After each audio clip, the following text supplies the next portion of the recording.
Meni камап жүрүштү. Канча камап? Тезге чык. Анан мени камаганда 1 айдан кийин эле кайным качып калды. Ана келинчегим дагы өтө нервничтетип, стресс болуп чыккандан кийин 1 жылдан кийин ал да качып калды. Мен үйүмдө жалгыз уулуму ошондо кармап, путу колун сындырып сугарып өтөп. Эгер өлүм жазасы болгондо жана батукка кетип кала бет. Шайлоо таза өтпөйт. Шайлоо таза өтпөш үчүн аракет кылгандар да бар да. Президентке талапкер адам А деген тамганы тааныйбы? Эки жерде 2-4-тү билеби дегенде, же наркоман эмессиңби? Же шизофреник психический отклонениең жокпу дегенде бир текшерип, кимдин акчасы көп болсо ошол утуп кетет. Бербейсиз. Деген сыңарындай. Бул арам оюн. Мамлекеттик медицинада бекер дарыланыш керек.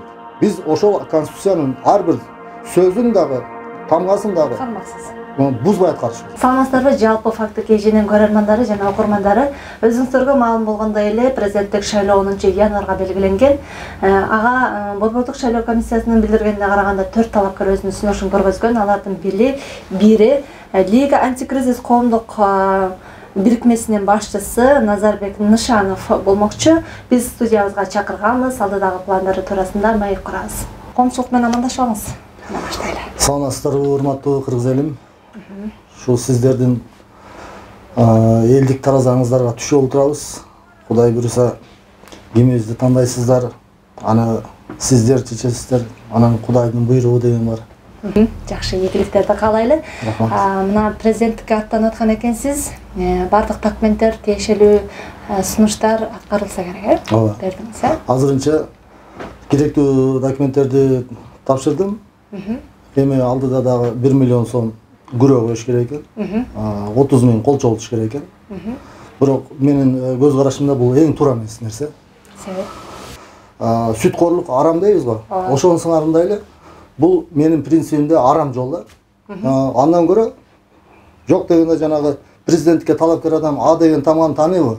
Эки жерде 2-4-тү билеби дегендей бир ушул географиялык экономикалык абалы боюнча Кыргызстандын тышкы саясат боюнча демократия деген эмне, диктатура деген эмне, вообще мамлекеттик түзүлүш деген эмне, шулар тууралуу бир экзамен тапшырса, кандидатский минимум, ошол президентке талапкер адам, же депутатка талапкер адам ошондой экзамен тапшырганда, андан кийин анан ошондон өткөндөн кийин андан кийин сен алкаш эмессиңби, алкоголик эмессиңби, же наркоман эмессиңби, же шизофреник психический отклонениең жокпу дегенде бир текшерип, анан соттуулугуң барбы же жокпу деп, криминал эмессиңби деп мындай текшерип көрүп туруп, анан кийин президенттикке өткөрсө, ошол адам президент болсо, жакшы. Анда уже ал президент боло электе эле, уже шайлана электе биз уже көңүлүбүз ток болот да, жүрөгүбүз оорубуз да болот. Ошондо эмне кылмай болдуңуз? Бересизби алардын талабы боюнча 1 миллион? Мен шуну жакшы болду, сиздер интервью чакырып койгонуңуздар. Бул жанагы арам оюн. Негизи акча ойногон жерде адилеттүүлүк болбойт. Бул арам оюн да, бул жанагы казинодагыдай же кумар оюндагыдай, кимдин акчасы көп болсо ошол утуп кетет. Бербейсиз. Деген сыңарындай. Бул арам оюн. Бирок арам оюнга катышпай койсом, карапайым элимин тагдырын жанагы арам акча менен президенттикке келип ала тургандар чечкен атпайбы? Бул шулардын дагы арам оюнунун кармаганча буларды жеңишке туура келип атат да.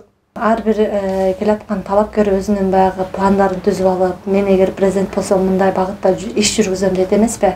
Сиздин башка талапкерлерден баягы өзгөчөлөнгөн пландарыңыз, долбоорлоруңуз кайсы? Кайсыл идеология болгондо биздин Кыргызстаныбыз сакталып калмак, анан кайсыл идеология болгондо Кыргызстан өнүп өсмөк.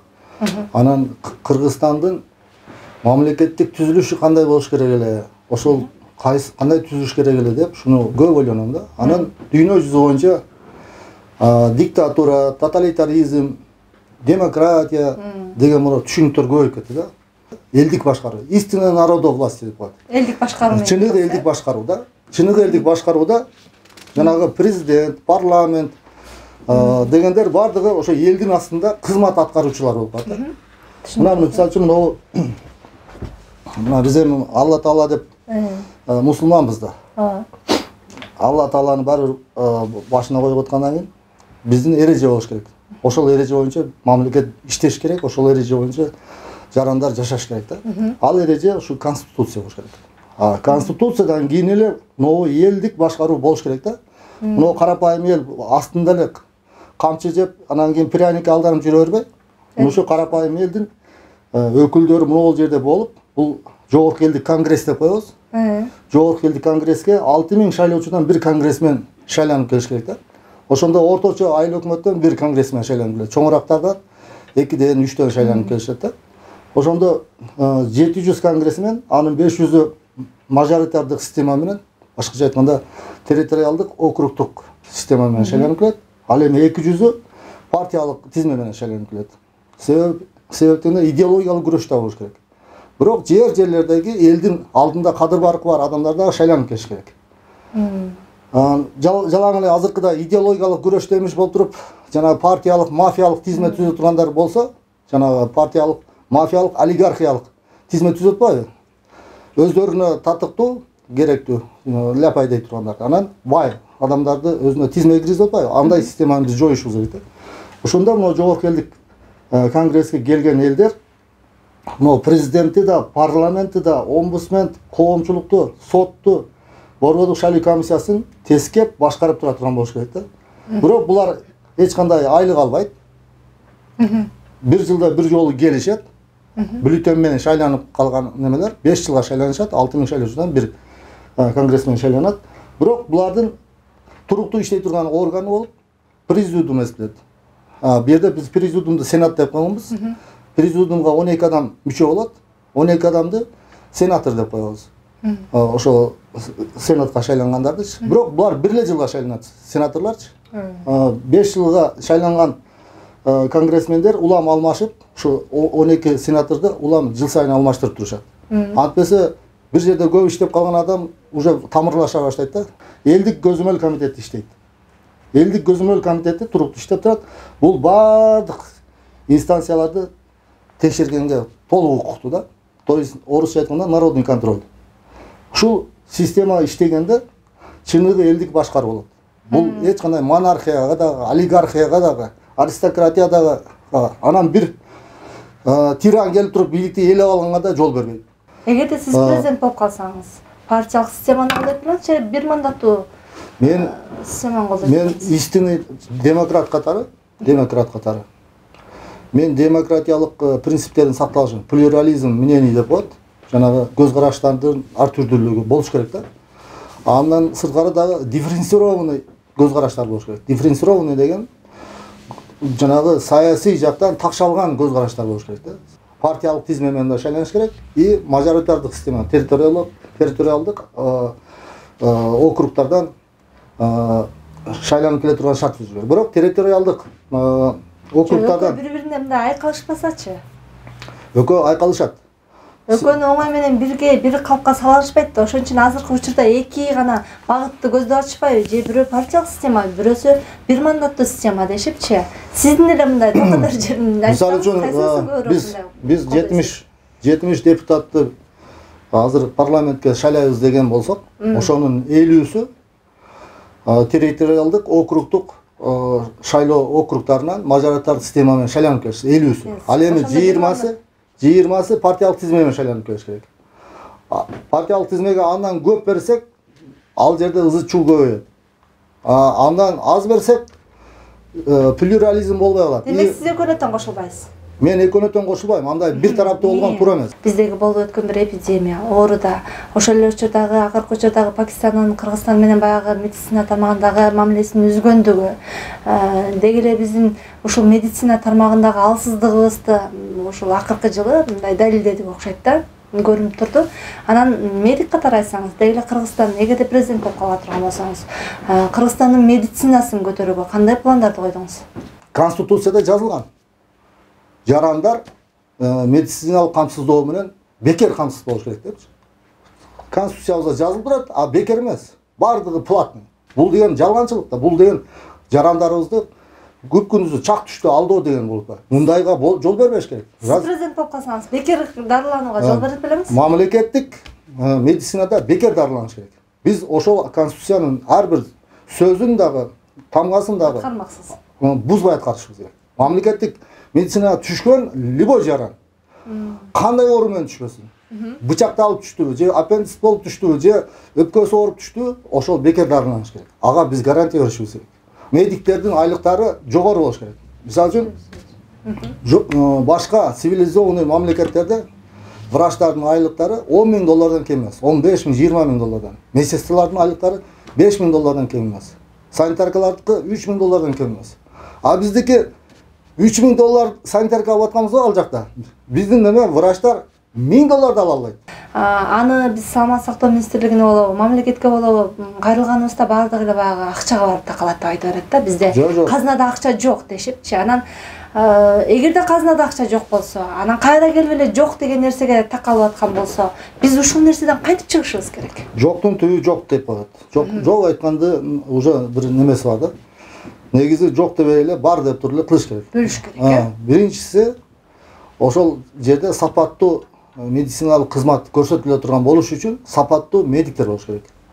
Сапаттуу медиктер болуш үчүн биздин врачебно-аттестационный комиссия деген бар. Ал жерде коррупционерлер отурат.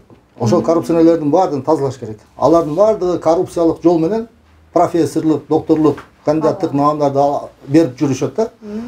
Акчага сатылып алып атат. Бүт кандидаттыкты да, профессорлукту да, ошонун баардыгын тазалап туруп, ошол жерден даже санитаркалардан дагы экзамен алып туруш керек. Аттестировать этип, кантип асептика, антисептика кыласың, кантип дезинфекция кыласың, медсестралардан кандай кылып инъекция кыласың деп бүт баардыгын врачтардын кантип операция кыласың, кантип лечение кыласың деп жана аттестациядан өткөрүп туруш керек. Акчасы көп бүт олигархтар ошол Келдибек баш болуп, анын аялы, тиги неменен Жумалиевдин аялы бүт баары эле неме медицинский колледж, медицинский университет деп ачып алыштыр. Булар өздөрү медик эмес, чын-чын дегендечи. Акчасы эле бар, анан кийин ал жерге жана мен айткан акча менен кандидат наук, акча менен профессор болуп калгандарды алып келип алышкан, өздөрү да профессор болуп алыштыр. Анан ал жерде жанагы келе калгыла деп реклама берип дүйнө жүзүнө. Биз аябай сонун окута коебуз, диплом бере коебуз деп туруп эле, бул акчасын алды, диплом берди болуп эле, эптеп эле диплом алса тигилер дагы. Айылга барып туруп, эптеп эле врачмын деп Пакистанга барып, Индияга барып эле, мен врачмын деп эле дарылай бериш керек. Алар да акчасын алыш керек. Бул өтө алдамчылык жол өтүп болгон да. Шунун кесепетинен биз дүйнөлүк масштабта өзүбүздүн медицинанын баркында түшүрүп атабыз. Медицинский жанагы окуу жайларында баркын түшүрүп атабыз да. Биз булардын баардыгын жаптырышыбыз керек. Сразу жаптырып, ошол неме университет ачамын дегендердин өздөрүнүн аттестациядан өткөрүшүбүз керек. Бул медицина тармагында көйгөйдү сүйлөштүк, Анан эми айтсаңыз, деги эле ошол президенттикке баратасыз. Президенттик көз карашта караганда жалпы коомдогу болуп жаткан бир көйгөйлөрдү сырттан карап, мени ушул маселе көйгөй аябай мындай ойлондуруп жатат деп, анан ушул маселени чечсем деп аттанат да. Жөн эле киши аттана бербесе керек. Анан сиздин жүрөгүңүздү ушунчалык өйгөн өлкөдөгү негизги көйгөйлөр кайсылар? Ушул Кыргызстандагы эл тентип кетти да. Бүт 2,5 миллион ел иштөөчү, иш менен камсыз болчу. Андан сырткары дагы кээ бир колхоз совхоздар жаштарды жөнөтпөй, комсомол бригадалар түзүп алып, кээ бир неме завод, фабрикалардагы комсомолский немелерди түзүшүп, цехтерди түзүшүп, ошол жерде жаштарды тартканга, аларды общежитиелер менен камсыз кылганга, жакшы жанагындай столовый, бүт нерсе шарттарды түзгөнгө, дискотечный клубтарды ачышып, аракет кылышчу да. Жаштарды тартып калып, өздөрүндөгү жанагы цехтерди иштетели, продукция көп чыгарайлы депчи. Ушул завод, фабриканын баардыгын багып приватизация, прихватизация дегенден кийин эле жана чоңдорубуз баардыгы ээлеп алып туруп эле жанагы ал жерде иштеп аткан алды 40 000, аркасы 5 000ден иштеп аткан рабочийларды бошотуп салып туруп эле, ал фабрика, заводдорду, колхоз, совхоздорду ээлеп алышып эле, менчиктештирип алып эле, өздөрүнүн эле үй бүлөсү менен, бала чакасы менен эле, анан аны банктарга залогко коюп, ал жактан олчойгон кредиттерди доллар түрүндө алып эле, анан өздөрү чет мамлекеттерге, бир жерлерге барып туруп виллаларды алып, Кыргызстанда миңдеген гектар жерлерди ээлеп, особняктарды салып, джип машиналарды минип эле тайраңдап жашай баштады. Бир анан ушул эң менин көйгөйүм шу болду да. Анан мен Акаевге айттым эле. Аскар Акаевич, ошол 95-жылы айттым эле. Сиз элди тентитип жүрдүңүз. сиз кантип неме президент болуп отурганга моралдык дагы саясий дагы укугуңуз калбады, кетиңиз деп мен Аскар Акаевге каршы болдум эле да.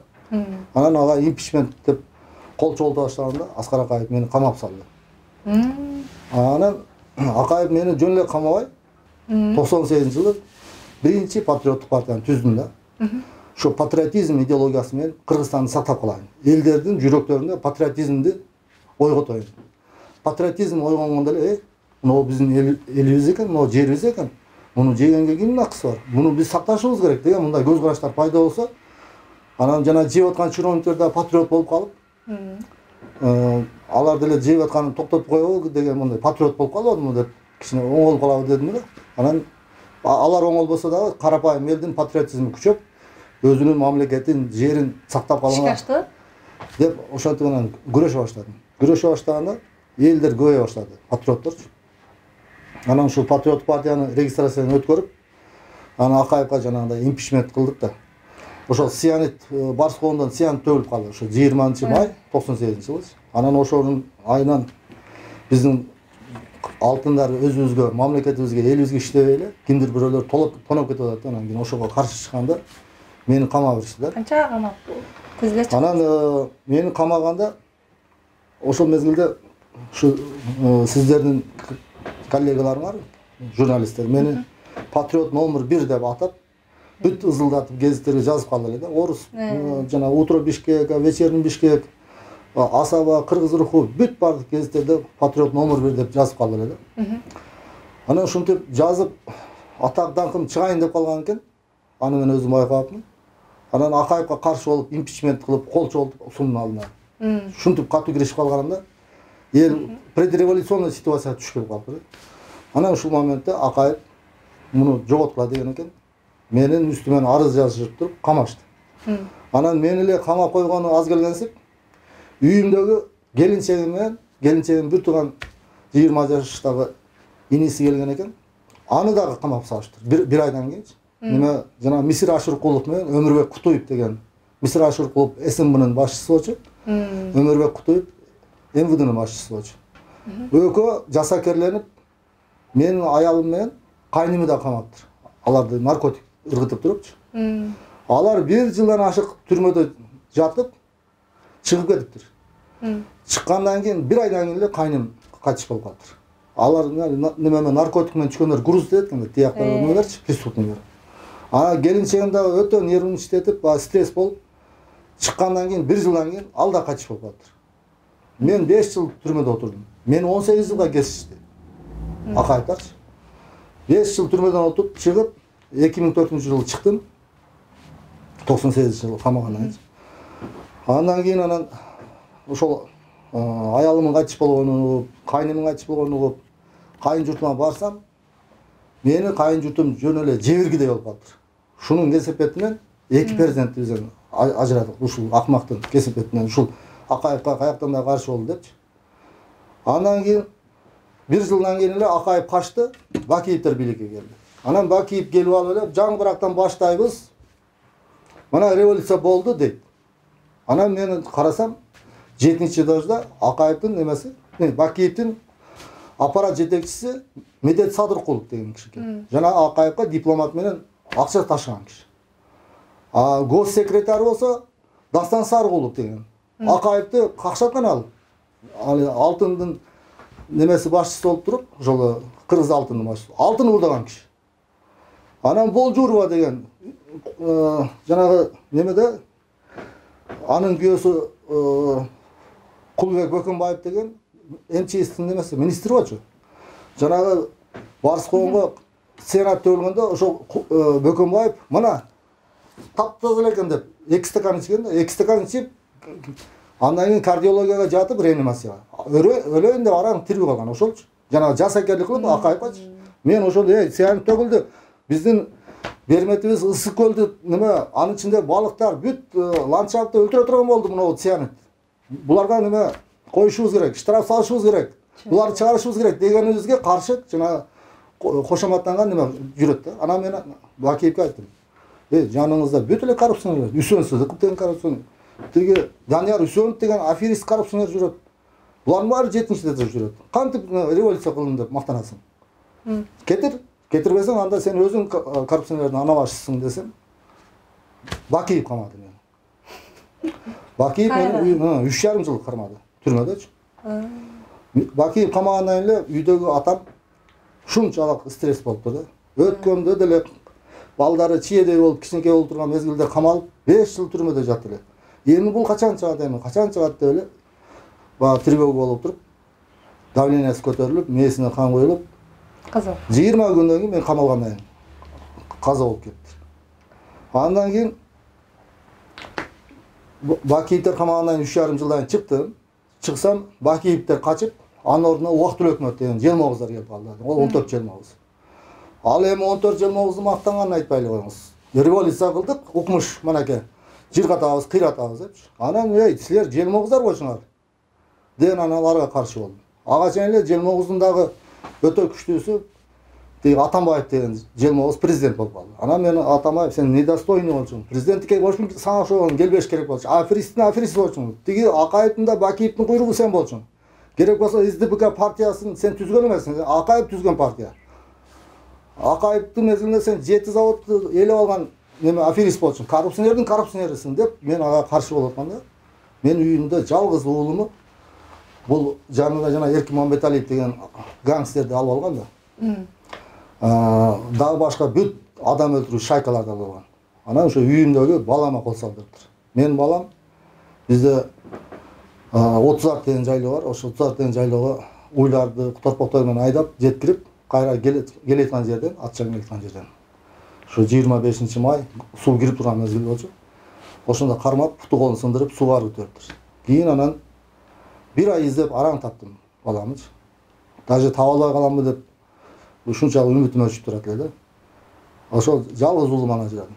Ушинтип мен муну ушул карапайым элибиздин ушу келечегин, ушу мамлекетибизди сактап калам деп отуруп, менин жеке өзүмө дагы мына жалпысынан 9 жыл түрмөдө отурсам, өзүм ал мага сезилген жок. 9 күнчөлүк, 9 секундчалык сезилген жок.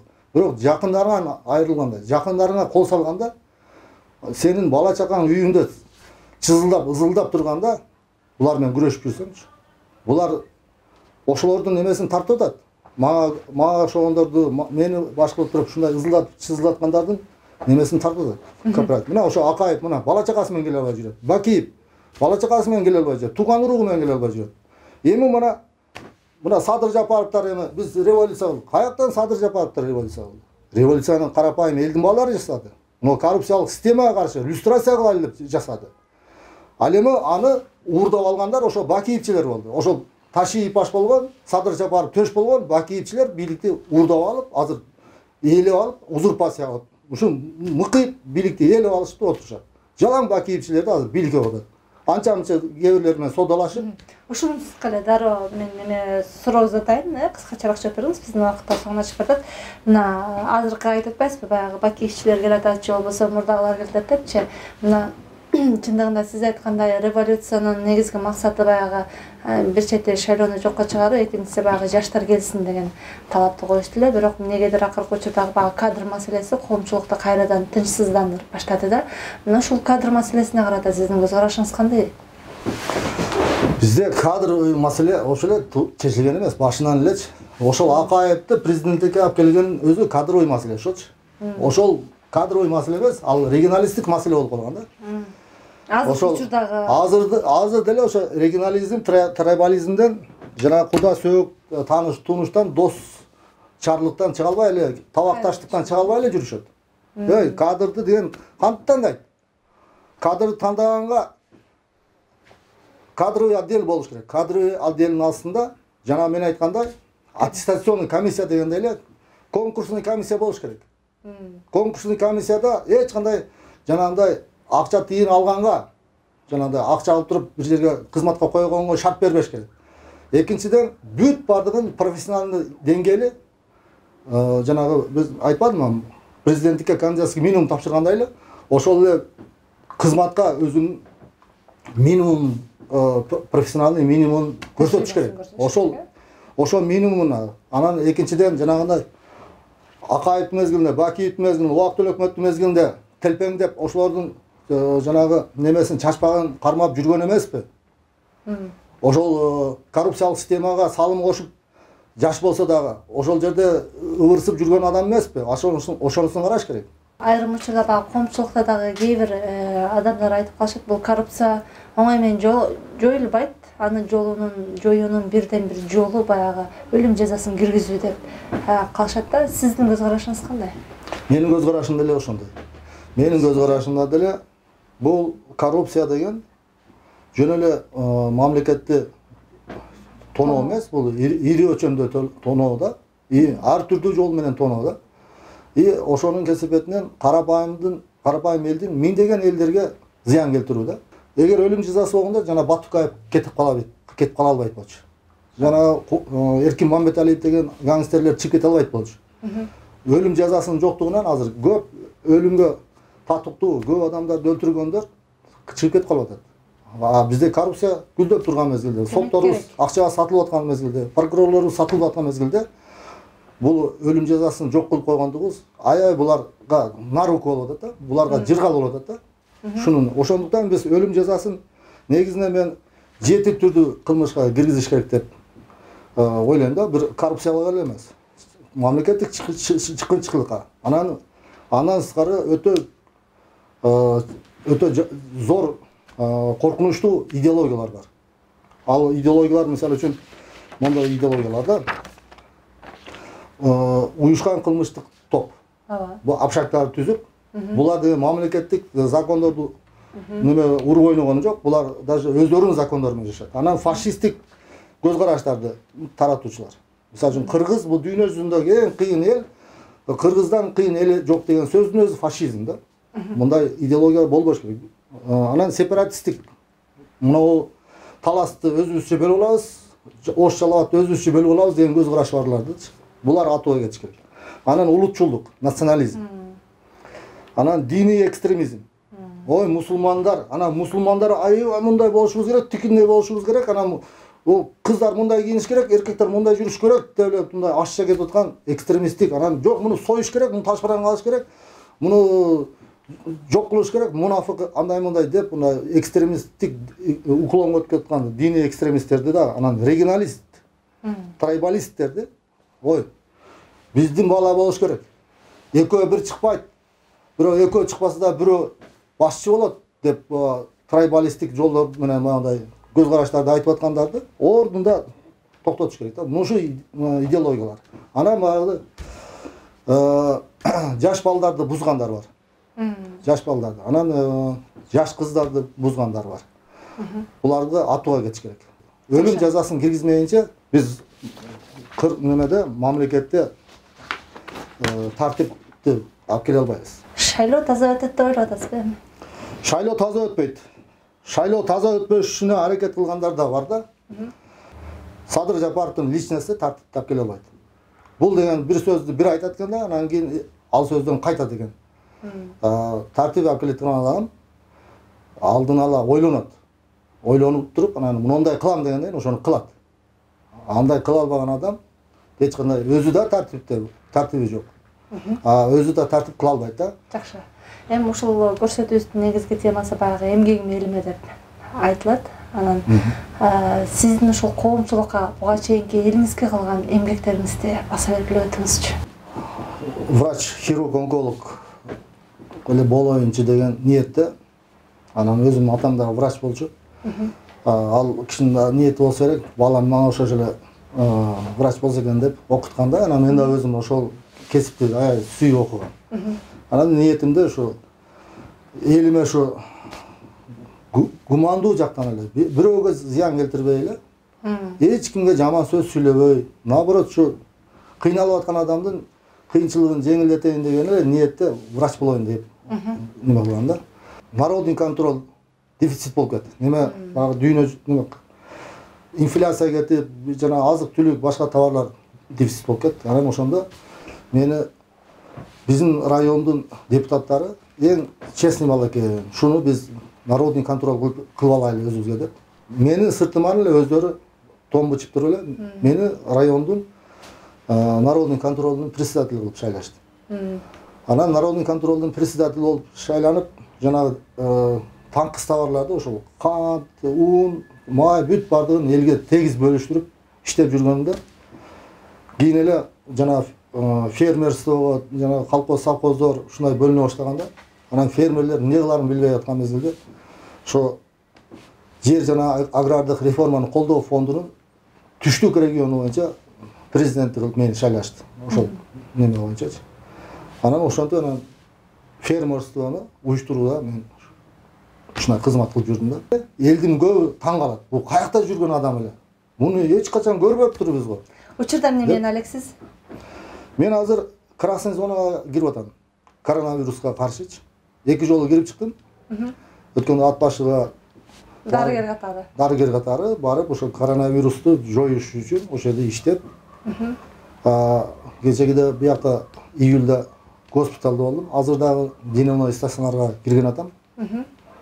Шу азыр элдин көйгөйү азыр коронавирус. Шу коронавирусту жойсок, анан эң кесири мындай нормальный адамча басып жүрсөк, бири-бирибиз менен кол алышып, өбүшүп, кучакташып жүрсөк деген жакшы ниетим бар да. Ато азыр коронавирусту шултолуп баарыбыз эле нокто тагып алып, анан бири-бирибиз менен мынтип али мушташа тургандай учурашып элечи.